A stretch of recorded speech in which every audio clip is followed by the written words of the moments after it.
First, God does not exist. But don't worry, what does exist is good, as opposed to evil. So if you believe in God, you believe in good, and that's as it should be. You are just fine.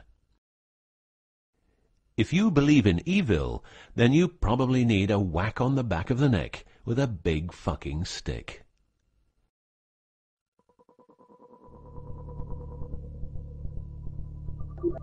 Around 5000 BC, we, Homo sapiens, were genetically modified by space aliens. These aliens first landed where the river Euphrates enters the Persian Gulf. The reason is that in that area, a high concentration of what is called monatomic gold is found in the seawater, while nowadays the highest concentration is found on the islands of Hawaii. The aliens were members of the Anunnaki Empire, and were on a quest to find this metal that is supposed to enhance and repair all bodily functions and stop the body from aging. Monatomic gold is what is called a superconductive metal.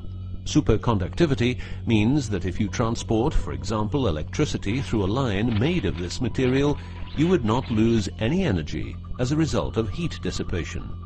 So if you input 100% of energy, you also output 100% of energy. Now apply this principle to your brain, which is a huge, sensitive electrical machine. The monatomic gold makes your neural pathways act like quantum drive superhighways. This means that all your senses will receive input optimally. In turn, these inputs will be processed optimally, and those parts of your brain you don't use will become more active, so enhancing your memory, making you better understand problems, allowing you to sense evil, detecting lies, becoming telepathic, and even being able to time travel in your mind by seeing the past or the future.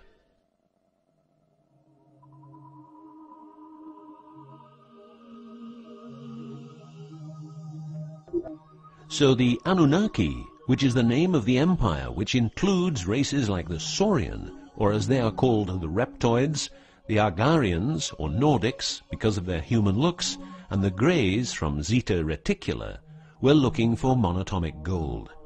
This involved enormous effort because it had to be extracted from seawater, or by processing it in such a way that the gold, usually in pairs of 8 atoms per molecule, could be separated into individual particles.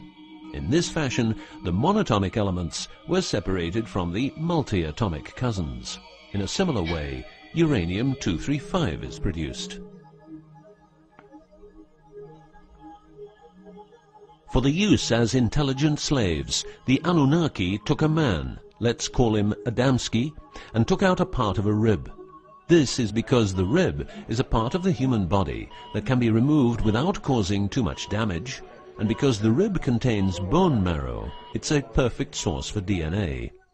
The Anunnaki modified the DNA for a better manipulation of the humans and implanted it into a woman, let's call her Mulva. Mulva then had children with Adamski, and their children were, just like Mulva, genetically modified. These humans worked for the Anunnaki, but not a lot of humans knew about the Anunnaki, and then, for some reason, the Anunnaki disappeared. An interesting detail is that the symbol for human DNA resembles the word Yah, which is God, but surely this is a coincidence.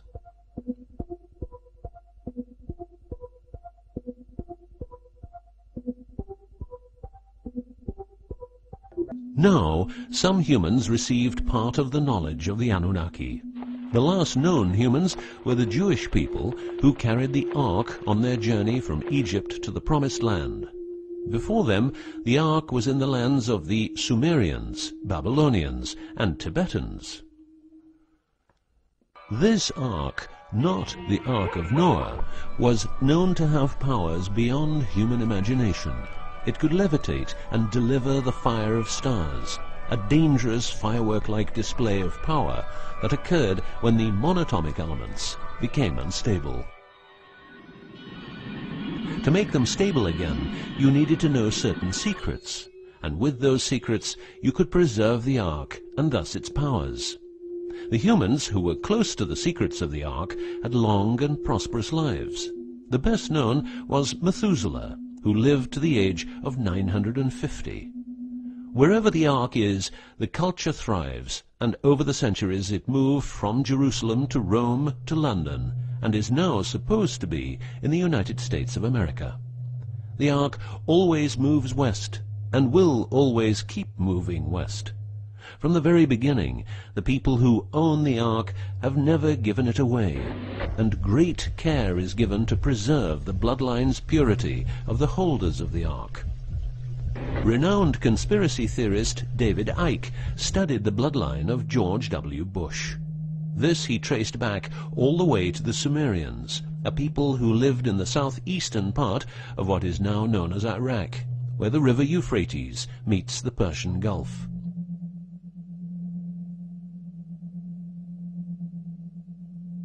The secrets of the elements of the Ark, scientifically known as ORMs, orbitally rearranged monatomic elements, are nowadays hidden by secret societies that have control over society worldwide. The word ORM is the same as the Hebrew word which means the tree of life. ORMs consist of 8 metals. These 8 metals are ruthenium, rhodium, palladium, and silver, known as the light platinum group, and osmium, iridium, platinum, and gold, known as the heavy platinum group. Gestation of these metals in monatomic form prolongs life and enhances and repairs bodily functions. By following what is called a wide-spectrum diet, we can provide our bodies with monatomic superconductive elements. In other words, by eating a lot of grapes, carrots, all blue and dark red fruit and vegetables, and also much other fruit, vegetables, and fish.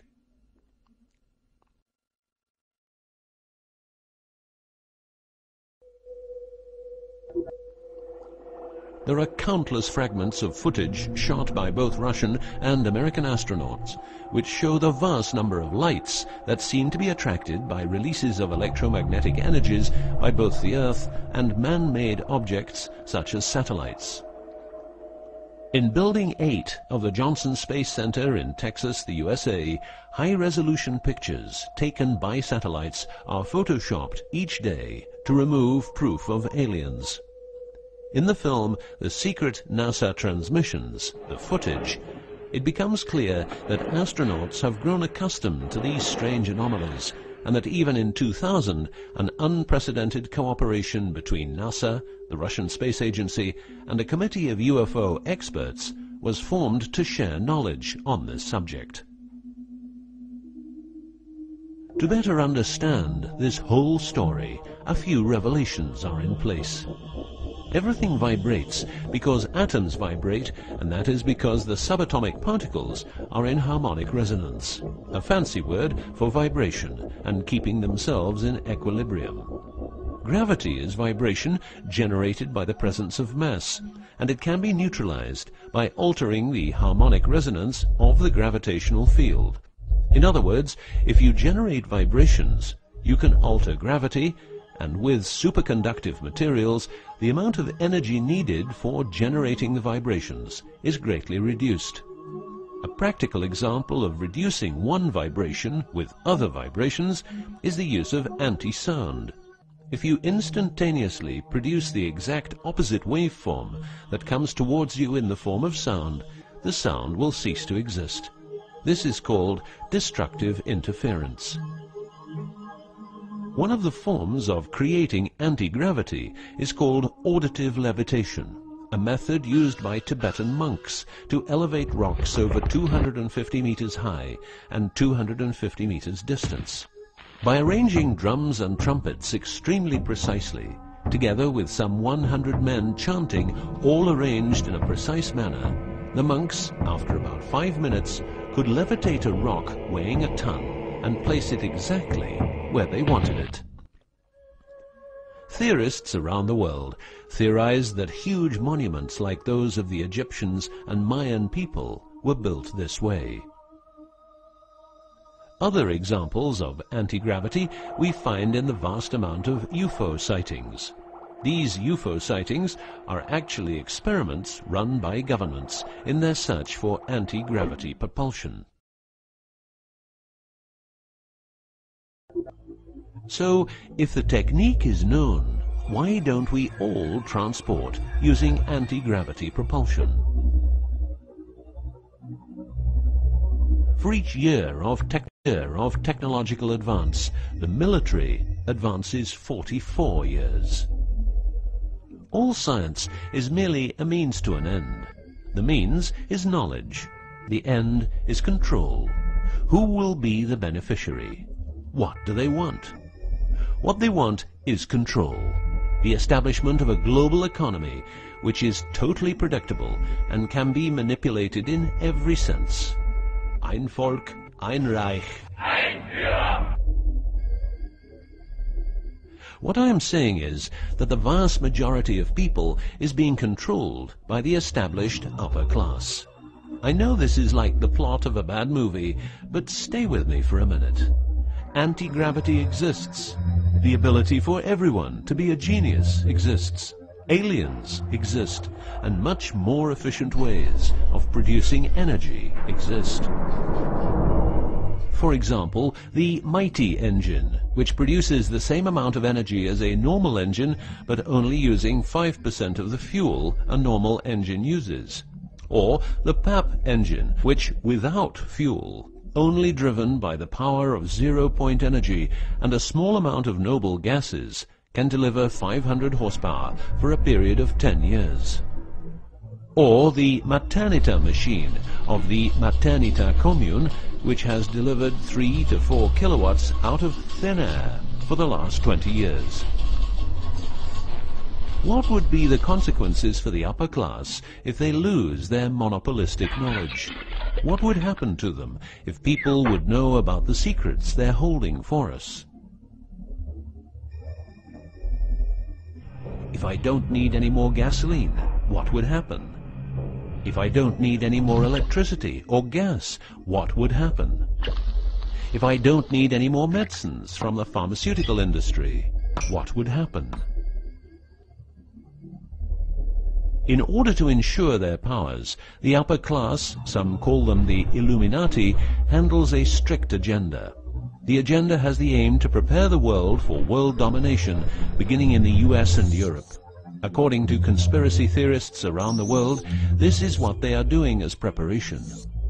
By the way, these people are extremely smart and fanatic, extremely rich, and they have tried it before.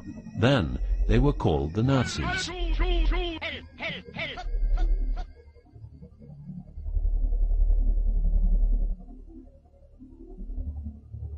Although what you are going to see and hear sounds very peculiar, remember that a lot of people, for instance, ex-personnel of the US and UK armed forces, have been brutally murdered for making their information public.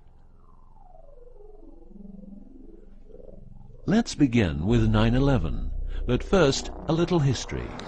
What the Second World War did for the US is that it gave the country such an economic lead that it could easily grow more comfortable in its already powerful role. The industry of war gave everybody jobs, and therefore everybody could start consuming. Marshall aid gave Europe the economic impulse it needed. In other words, war leads to flourishing economies and leaps forward in technology. The process of transformation, even if it brings revolutionary change, is likely to be a long one, aside from some catastrophic catalyzing event like a new Pearl Harbor. These are the words of a neocon think tank whose members count people like Dick Cheney, Wolfowitz, and Donald Rumsfeld. What it says is that America needs a war to transform into its next shape, and 9/11 is our new Pearl Harbor.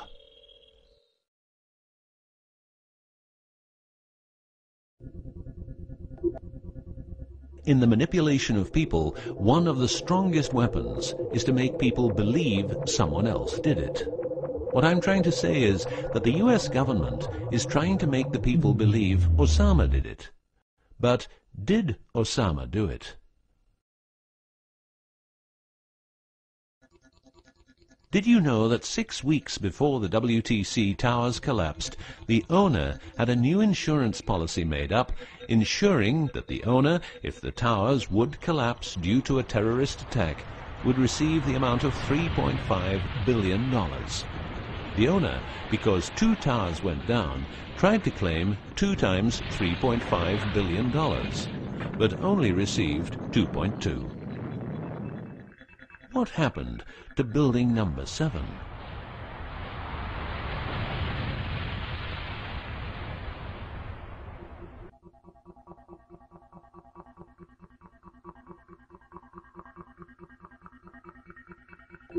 In order to control people who can be a hazard to the bad guys have control of a number of tools. One of these tools is the remotely operated electromagnetic frequency weapon. These use microwave, ELF, extremely low frequencies, and acoustic frequencies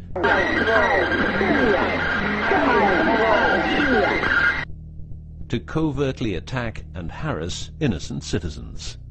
The use of frequency weapons on humans for behavioral control and murder is not new. For well over 50 years, neuro-electromagnetic frequency weapons have been perfected for their covert use in warfare. These classified, non-lethal or silent weapons, as they are known in the trade, have also been perfected by experimenting on an innocent and unsuspecting public since their early development. Directing a beam of frequencies to a human can cause a series of effects. A well-known effect is ELFs, causing nausea, headaches, wild racing heart without cause, sudden violent itching in different parts of the body. A frequency weapon can look like this, or like this. Its shape depends on how frequencies have to be directed to the target. Did you know that the U.S. Patent and Trademark Office holds a vast amount of patents for machines which can be used in direct or subliminal mind control systems? Here are a few. Method and system for altering consciousness. Superimposing method and apparatus useful for subliminal messages, subliminal message generator. Enough about the frequency weapons. Check this link to learn more.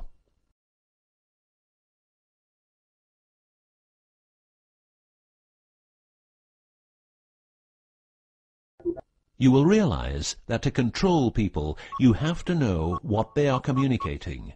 So in the 1950s, the UK and USA decided to set up the world's biggest espionage network to make sure all communications between Russians and spies or allies were monitored.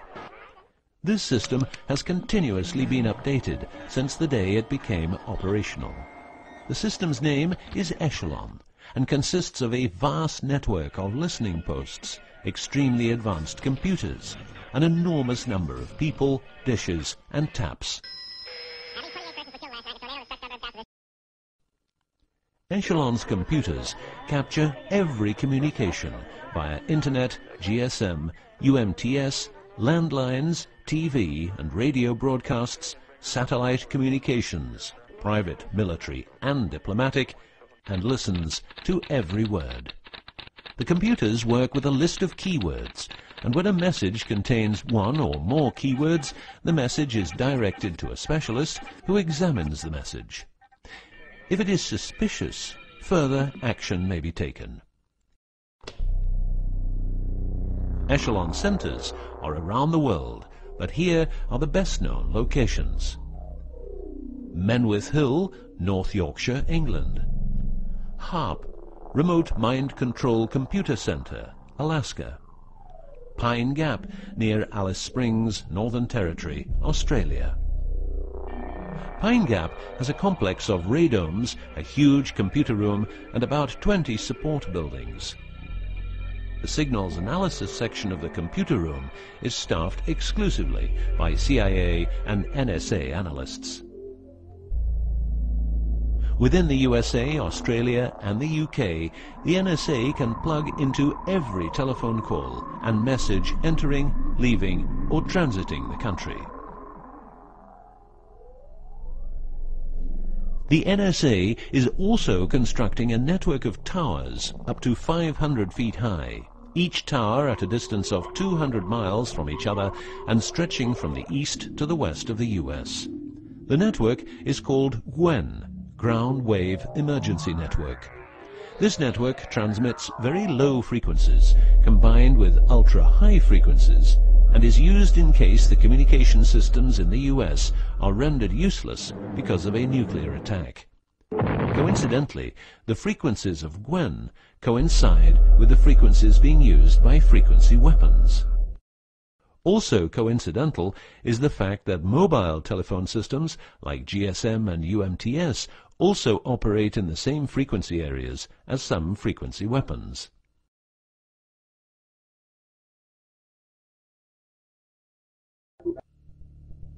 To further prepare for global domination, the secret US government, led by the corrupt holders of the Ark, also known as the Illuminati, or the New Global Union, or the New World Order, or just plain Nazis using the Eye of Lucifer as their symbol, has started building since the 1940s large bases with every commodity you can think of.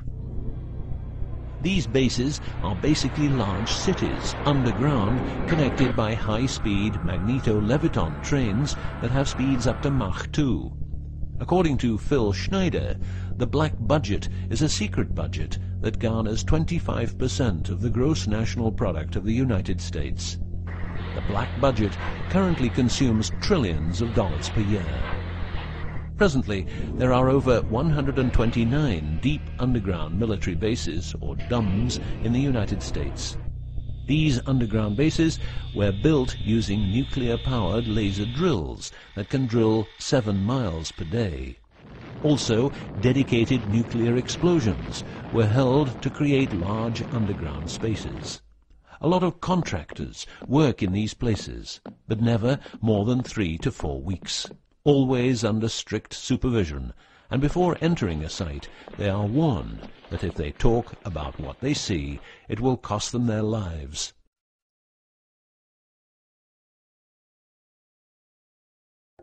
As mentioned, men are the result of a genetic modification by space aliens. These aliens have been on Earth for a long time and lived in large underground cities all over the world.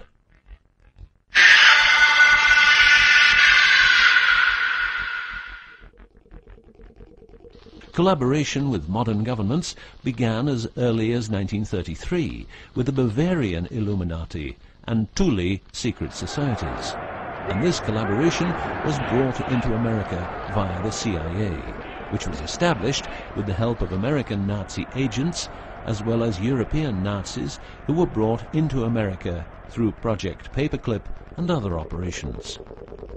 It was agreed that the aliens and the upper-class secret government would help each other, as agreed in the 1954 Greada Treaty.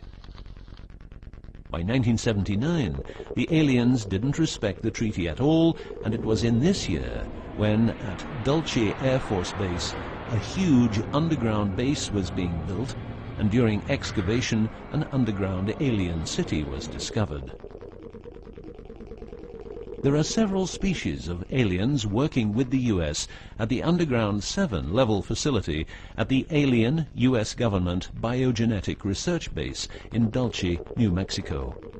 The reason they help the U.S. government is because the aliens need space here on Earth for conducting experiments on humans and storing humans in suspended states for reasons unknown. In exchange, the aliens give the U.S. government technology.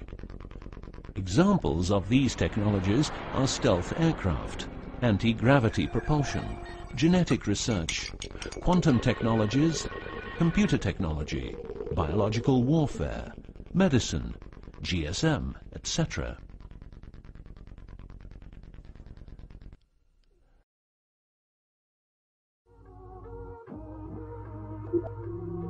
The greatest weapon the devil has is the disbelief people have in him. The devil represents evil, and those who want to dominate are the evil ones because they keep their knowledge from saving lives and improving the world. Instead, the evil ones will make the people more docile and stupid, using more tricks in order to achieve their goal, which is world and universal domination. The story of the aliens seems so unreal that, like the devil, it is subject to ignorance and ridicule, and that is its greatest weapon.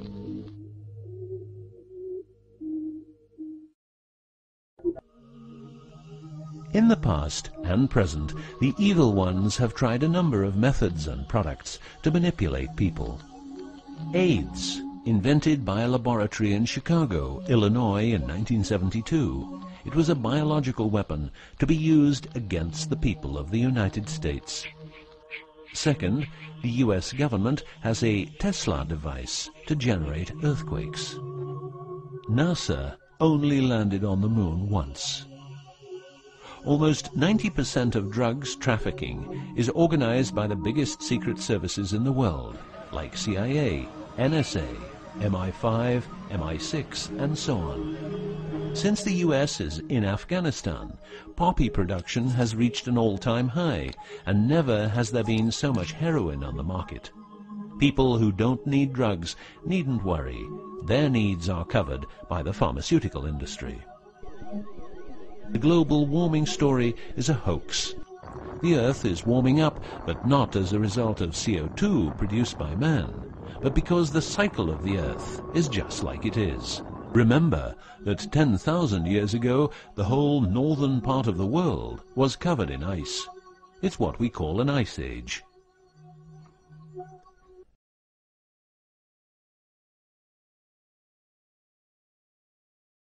The Ark, in its recent form, started its journey in the deserts of Egypt and was carried to the Holy Land by the Jewish people.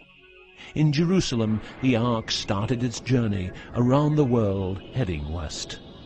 Everywhere the Ark has been, one or more obelisks are erected as a symbol of establishment.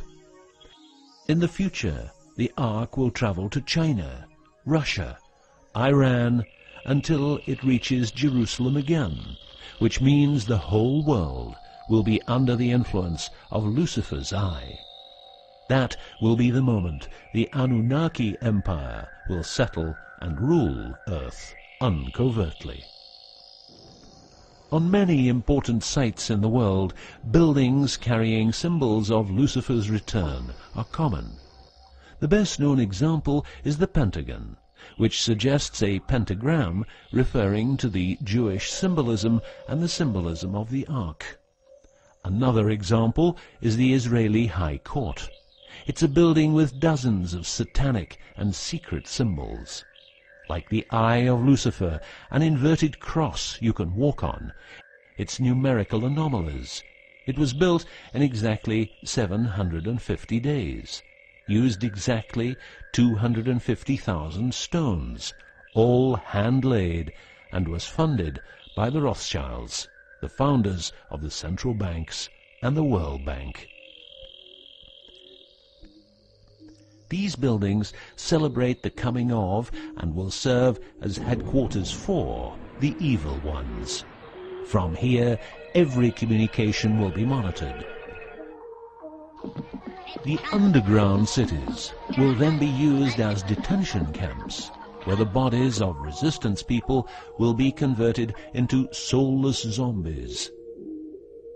The army of the NWO and its intelligence agencies will be able to track and trace everybody on Earth and influence their opinions or simply dispose of them. Socially, everybody will be watched by their neighbors and friends and mobbed if they have different opinions. The rich, richer and smarter, the poor, poorer and dumber, will support the pyramid with Lucifer's eye on top, as it has always been. This will be the future, and the future is now.